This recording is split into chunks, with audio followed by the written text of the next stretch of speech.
Hi friends, మీరందరూ బాగున్నారా? మీరిప్పుడు ఏ మౌస్ వాడుతున్నారో ఒకసారి చూడండి. చిన్నగా, మృదువుగా, చేతికి ఎంత సౌకర్యంగా ఉంటుందో కదా? కానీ మీకొక విషయం తెలుసా?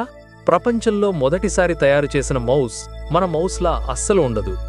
అది ఎలా ఉంటుందో ఒకసారి ఊహించండి.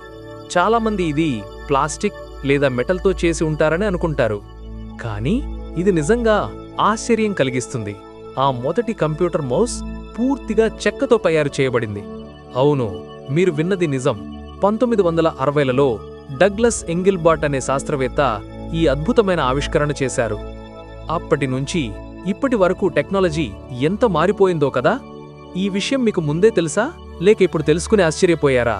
కామెంట్స్లో మాతో పంచుకోండి. ఈ చిన్న వీడియో మీకు నచ్చితే మీ ఫ్రెండ్స్తో కూడా షేర్ చేయండి. మరిన్ని ఇలాంటి ఆసక్తికరమైన విషయాల కోసం మన ఛానల్ని ఫాలో అవడం మర్చిపోవద్దు. బాయ్.